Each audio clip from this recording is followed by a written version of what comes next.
What's going on, everybody? This is dkdynamite, and tonight we're going to be talking about some of the final details about multiplayer before launch, another new promotion, and some other surprises. Definitely stay tuned. But before we jump into that, be sure to hit that subscribe button down below, because we're very close to 100,000 subscribers here on the main channel. Really appreciate it. Also drop a like and turn notifications on to stay up to date with everything going on in Modern Warfare 2, Warzone 2, Warzone Mobile, and any other future Call of Duty as well. Now, it looks like over the past couple of weeks, nearly every other day, we've been getting a new announcement regarding a brand new promotion between Modern Warfare 2 and a different brand, and we've seen some for Little Caesars, Mountain Dew, and as of this morning we got an announcement regarding a Burger King collaboration where select regions worldwide are offering a Modern Warfare 2 meal at Burger King, and you can get a free operator skin and double XP by picking up that meal just one time. However, here's the catch, right? The Burger King promotion is only available in 40 countries worldwide, across Europe and even more, but it does not appear to be available in the United States, which is very strange considering most promotions are usually offered somewhere in the US, even if it's some burger joints that are only in certain states here in the USA, but it looks like this is only available in nearly everywhere but the USA, which I guess is fine. It makes up for all the promotions that people out there worldwide got to miss out on because of them being exclusive to the United States. So you can check the local Burger King site that I'll have linked down below to see if the Call of Duty meal is offered over in your location. Now, here are the launch times for Modern Warfare 2 on all platforms. Keep in mind, the times actually vary between console to PC.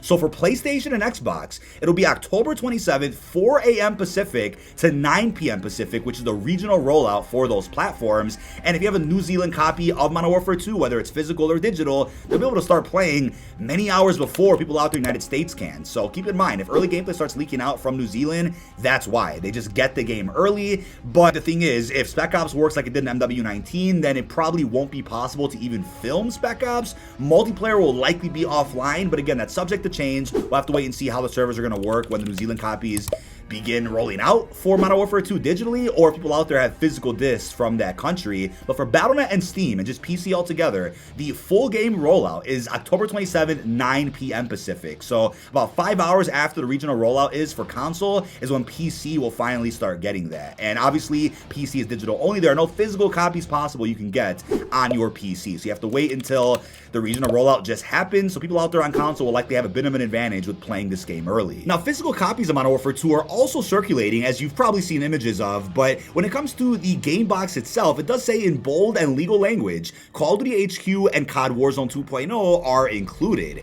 And that makes sense because once you start installing the full game, you'll get a download for Warzone 2. Although it's an optional uninstall if you want, which is different from the way Warzone 1 worked in MWII, this time, if you just don't want to have Warzone installed, you could just choose not to have it, which is awesome, right? The element of choice is huge there. But if you're thinking, wait, what is COD HQ? Well, COD HQ, at least to me, is just the main menu that Modern Warfare 2 offers, since Warzone 2 will be there at the menu as well, with that seamless integration from the base game to the free-to-play Warzone element. And then I'm sure future COD experiences do come out, whether it's the 2023 rumored free-to-play game, whether it's Black Ops 2024, those will also eventually be visible at this same menu. So it's kind of similar to what the menu looks like right now for COD 1.0, where if you go to the Cold War menu, you'll see Warzone 1, you'll see Modern Warfare 2, you used to be able to see Vanguard. So it's kind of like that, except integrated a lot better. And the transitions from one to the other are seamless, considering all experiences going forward are on the same engine. But the COD HQ main menu is acting as a big social space for everyone out there that plays all current CODs that are on the MW engine. Now, as I was editing this video, it looks like Modern Warfare 2 version 1.03 is live over on PlayStation. It is the day one update, and it's about 40 gigabytes in size. This is massive, but it's a very important update to ensure that day one goes as smooth as possible for you, and it also ensures you can play online when the game fully launches worldwide. There's also some updates to the 2 campaign packs to probably fix some bugs in the campaign itself and iron out some other stability issues before the full global launch on October 28th. But despite the info we talk about in this video, I did make a separate video a couple of days ago talking about all the verified rumors and leaked information about all upcoming maps and modes and day one content you should expect when Modern Warfare 2 releases. There will obviously be more information shared by Call of Duty themselves over the next couple of days, which I'll of course make separate videos about. Now, today we ended up getting a brand new multiplayer overview blog post, and unfortunately though, it doesn't talk about prestige, progression. I know we have a separate blog post probably coming out where they'll talk more about that, unless they're saving it for a series of tweets. They're also planning on doing a separate blog post regarding how the new Battle Pass system is going to work once Season 1 rolls around on November 16th, so I'll keep you guys posted with that. But here's what was said in this blog. I'll recap it for you guys the best that I can and as fast as I can, because there isn't much new information here, but there are a couple of updates that are worth mentioning. So they start off here with game modes. So we're gonna have core map modes for 6v6, of course. We have free-for-all, TDM, domination, hardpoint, headquarters, control, prisoner rescue, and knockout, both of which are new. We then have S&D, and that is going to be it. If you're like, wait, what about Kill Confirmed? Wasn't it in the beta? Unfortunately, Kill Confirmed is not going to be available at launch, which is a bit of a different change in comparison to how launch modes have worked in previous years. So I'm going to safely assume it's either a Season 1 mode, or they're going to, for some reason, save Kill Confirmed for a future season. But then for battle map modes, up to 32v32, we have regular ground war, which we got to play during the beta. We have invasion, which is obviously centered around enemy AI, and that's cool, right? If you limit the AI in Warzone 2 but still have them in a mode like ground war invasion, that's fine. I have no issue with the AI. Obviously it could be a lot better, but the beta or even the alpha we got to play over at COD Next didn't show us the best AI, but I'm sure they'll be improved by the time the game comes out. Now we also have general mode and playlist nodes. Some modes end on a score limit, while others end when the match timer runs out. In those cases, the team with the higher score wins the match. Other game mode considerations include the following. So we have featured game modes change regularly, with playlists often focused on new maps and modes. Variations of standard maps and modes may also apply here. We've seen the featured playlist in many previous Call of Duties, of course. We then have quick play, obviously. Get into a match fast with your own personalized playlist. Use the quick play filter to select your favorite game modes. From then on, quick play will search for all available matches in those modes. Change your settings at any time to add or remove modes from the search. We then have what's being called Tier 1. If you're like, wait, what is Tier 1? It's essentially hardcore. So take a look at what this says. A Tier 1 playlist is designated within a playlist name and offers a more challenging experience compared to traditional multiplayer. Operators have less health and limited HUD elements, and friendly fire is on. These elements are consistent in all game modes that support the Tier 1 variant. So I'm not sure why they decided to rename hardcore, unless they have a different plan for hardcore and they're gonna make this kind of the middle game mode between core and hardcore. It's very strange. It's definitely a bit of a surprise, as you can see here in the blog, but then obviously they end up here with third-person mode, which I'm a huge fan of. Absolutely loved it during the beta. Get a new perspective in Modern Warfare 2 third-person playlist. In this mode, the camera is set back over the shoulder of your operator. This gives more perspective on your overall surroundings in exchange for less depth of field in front of you. It's great for seeing your operator in action and giving a different feel to the standard first-person view. Also fantastic for showcasing brand new skins and blueprints that are going to come out throughout the duration of Modern Warfare 2's life cycle. They've also made changes to the camera, as I'll put on screen so you can see, and this was after a lot of feedback that Infinity Ward got from third person during the beta itself. But they then mentioned core maps and battle maps. So the thing is, we don't get a full map list, but they kind of reiterate something that we already sort of knew. So it does look like core maps and battle maps are going to be spread across three categories: Al Mazrah, Las Almas, and the rest of the world. Obviously Al Mazrah, the Warzone 2 map, we're also going to see it in DMZ, a bit of Spec Ops, a bit of ground war. Parts of those Al Mazrah sections will also be turned into 6v6 maps, I'm sure. They also mentioned Las Almas, a major area of interest in the Modern Warfare 2 campaign. Las Almas is a Central American region that will host a variety of core and battle maps. Will likely also be the next big Warzone 2 map we end up getting throughout the game's life cycle. And then the rest of the world, right? The final category taking place in areas outside of Al Mazrah and Las Almas for a glimpse at what's happening in other regions here in the Modern Warfare 2 universe. They also go back into details about the perk packages, which I know have been fairly controversial ever since the beta. The thing is, I'm on board with innovation. I'm on board with them trying something new with the perks. It was just a little questionable the way that some of the bonus and ultimate perks have worked. So the perks we see at launch with their original effects, which are subject to change post-launch, as it says here, are as follows. We have Overkill, Double Time, Battle Hardened, Scavenger, Bomb Squad, Tracker, Strong Arm, and Extra Tactical. So these are the base perks you can just spawn in with, and they work right away. But then we have bonus perks, right? And as it says up here, each package consists of 4 perks, 2 base perks plus 1 bonus perk and an ultimate. Operators begin each match with their 2 base, unlocking the bonus and ultimate perks over time with eliminations and assists, plus objective and tactical plays that help to unlock them more quickly. The more active you are in a match, the sooner you'll have your full stack of 4 perks. So I like that it encourages you to actually move to play, to do something for your team, and not just camp and wait for the bonus or ultimate perks to just begin activation. I like that that's the way the system is designed, but its execution when you actually get into the match, which might piss people off. So for bonus perks, Resupply, Spotter, Cold-Blooded, Fast Hands, Hardline, and then Focus. Obviously, some of these perks were shuffled around during the beta, but this is the final list for launch day 1, which could also change. But we then have ultimate perks, we have High Alert, Ghost,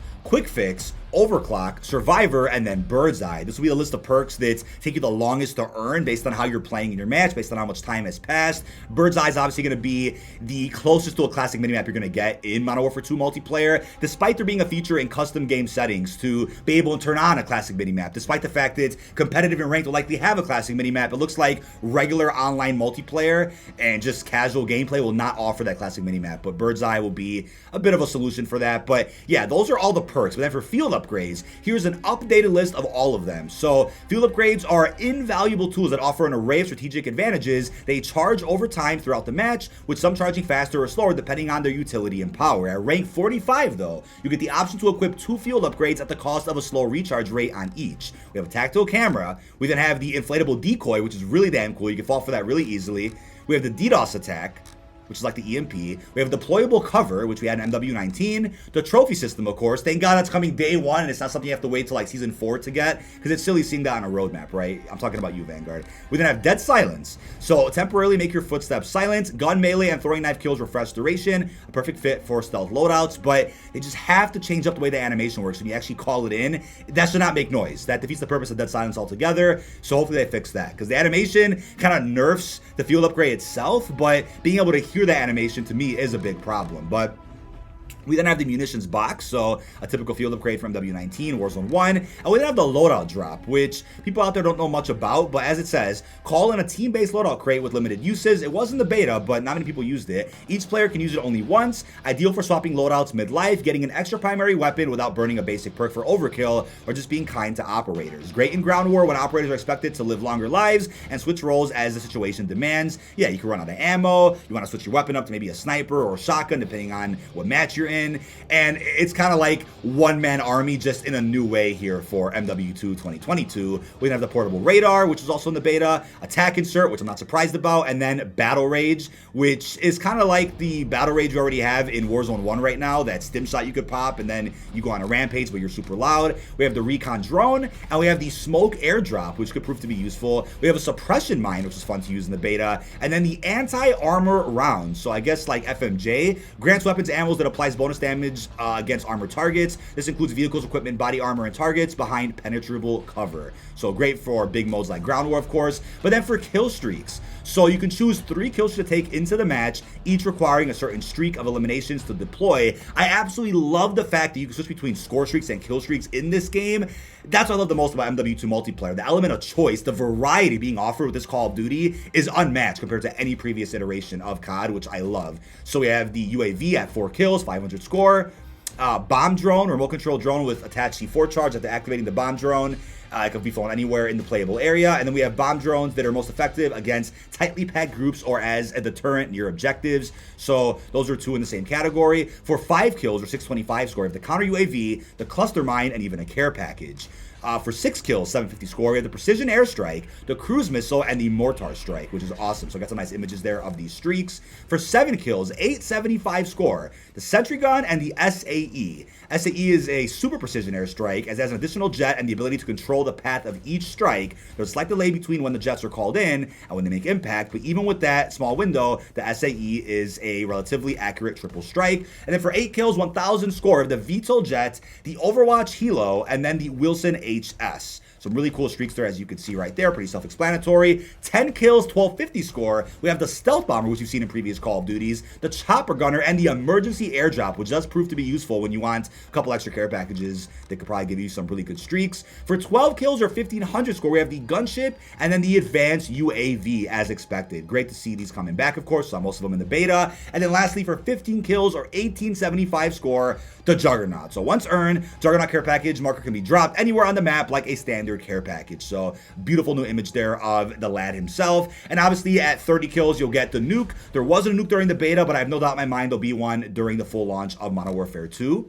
It does say new tactics, learn aquatic maneuvers, ledge hanging, and more over in multiplayer. Loving the fact that they've incorporated lots of new gameplay improvements with the way you interact with the environment, being able to see that in both MW2 multiplayer, Ground War, then Warzone 2, future CODs to come. Happy to see changes like this, because the fact you couldn't swim as trained operators in Warzone 1 was a bit frustrating. But that is about it. This has been dkdynamite. Leave our thoughts down below in the comment section. What are your thoughts on the brand new Burger King promotion? How are you feeling about the COD HQ mention on the official physical game cover? And also, what are your thoughts on this blog post that we got here regarding the launch window on MW2 multiplayer? Do you think this is enough information, or are you still missing some details about prestige and other elements of the progression that you want to hear more about? I'm sure a separate blog or a final tweet will come out before the launch of the game itself talking about things like that, but I'll keep you guys posted nonetheless. Really hope you've enjoyed, and peace out, everybody.